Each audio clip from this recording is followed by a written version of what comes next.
This is problem 1173. It's on page 467. The maximum possible deceleration of a passenger train under emergency conditions was determined experimentally. The results are shown, solid curve, in the figure. If the brakes are applied when the train is traveling at 108 kilometers per hour, determined by approximate means: A, the time required for the train to come to rest, and B, the distance traveled in that time. You'll want to reference the figure on page 467 to understand what's going on here. The acceleration is on the y-axis and the velocity is on the x-axis. I guess I'll copy the figure to some extent here so that I can talk about it. So the acceleration in meters per second squared is on the y-axis, and the velocity of the train in meters per second is on the x-axis. And the curve looks something like this, where basically this first section is to a velocity of 10 meters per second. The second section is to 20, and let's see, there's another step down at 30, and let's see, 30 to 40. Let's see, actually they've broken up 20 to 30 into two parts, but that's not important to us. From 30 to 40, there's another step down. I'm trying to make sure I copy this correctly. Move this over just a bit.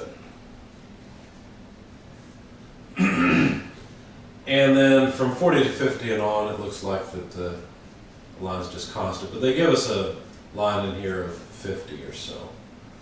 So let's see, 1, 2, 3, 4, 5 levels, 1, 2, 3, 4, 5, yeah, there we go. Okay, so the accelerations at these various points are 3 meters per second squared for this upper level. This one is 2.5, this one is 2, and then I must have something wrong in my copy here. Oh, I see what it is. Yeah, so 3, 2.5, 2. This level here is 1.5 meters per second squared. No, that's wrong. That's 1 3/4. And this one's 1.5. Yeah, there we are.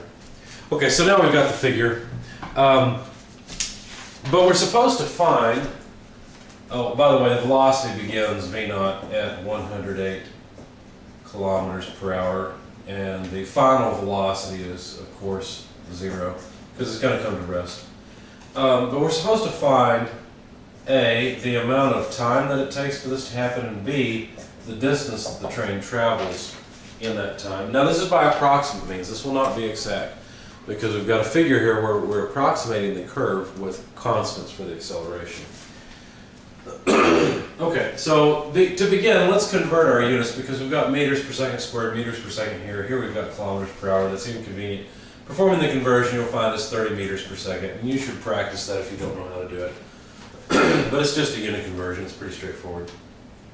So the initial velocity is 30 meters per second. That means that the train begins right on this line. Now, if the train is going 30 meters per second, we can either choose 1.75 or 2. Since as you apply deceleration, which is really what this is, the train's going to slow down, I will choose 2 meters per second squared as the initial deceleration. So for this first period of velocity from 30 to 20 meters per second, that's the section from here to here, the acceleration will be -2 meters per second squared. Now, putting the negative sign on it to make it clear that this is, in fact, a deceleration. So, the acceleration is essentially constant from 30 to 20 meters per second. So, we could use the constant acceleration equations and say something like v equals v0 plus at. And looking at this way in a slightly different way, the amount of time that it takes to go from 30 to 20, I don't know what that time is, but I can solve for it. That change in time, let's say, because there's going to be a total amount of time, I don't know how much it is, but the change in time from 30 to 20 meters per second will therefore be equal to, let's see, the velocity at 30 meters per second less the velocity when it goes to 20 meters per second divided by the acceleration during that time. Now, obviously, this velocity at 30 meters per second is just 30 meters per second. At 20 is just 20. The acceleration is -2. This is meters per second squared. The numerator is meters per second. So just notice that the units all cancel except for seconds as expected, and the amount of time it takes for the train to slow from 30 to 20 meters per second by approximate means is 5 seconds. I apologize that my 5's and my S's look a lot alike, but this is just 5 seconds worth of time to go from 30 down to 20. Now, the other question is how much position is accomplished. So let's just account for all the position along the way, all the position change. And what we do in order to calculate the position change, well, notice that we've got acceleration and velocity, and time is not the most convenient variable to use here. So instead, what I'd like to do is come up with an equation that involves velocity and acceleration. The equation that does that for us is velocity squared equals initial velocity squared plus 2a delta x. If the delta x we're talking about is the amount of position change required to go from 30 meters per second down to 20 meters per second with a known acceleration, then I can calculate that delta x. So basically all I'm going to do is rearrange the equation, solving for the amount of time, or the amount of position. So that would be v squared less v naught squared divided by 2a, where of course v is going to be the velocity of 20 meters per second, the initial velocity is 30 meters per second, the acceleration is -2 meters per second squared. So let's plug that in. 20 squared less 30 squared divided by 2 times -2. And the units, of course, are going to be meters because we've got meters squared per second squared in the numerator. In the denominator, we have meters per second squared. Why is it meters squared per second squared? It's because the velocities are meters per second and they are squared. And so the seconds squared go away and all but one of the meters go away. And you find that the distance accomplished in that time is 125 meters. So there's delta x for just this little bit right here. We basically used up this information. Okay, so the train has gone from 30 meters per second to 20 meters per second. Following the same line of reasoning for the velocity from 20 to 10, the acceleration during that time is a little higher. See, it's at -2.5 meters per second squared.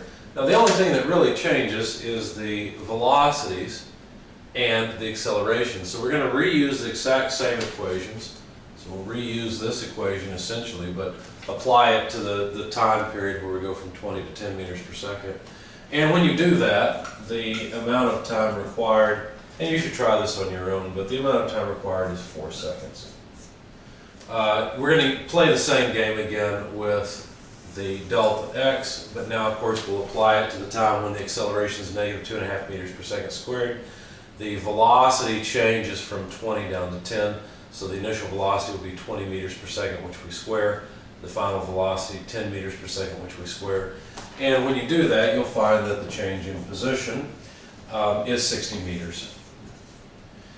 And then finally, to go from 10 meters down to 0, just being consistent, we should mark off the part we finished. To go from 10 meters per second down to 0, you should pause the video at this point if you haven't and try it yourself. First of all, what's the acceleration? And then use the equations again to come up with the change in time and the change in position for that speed decrease.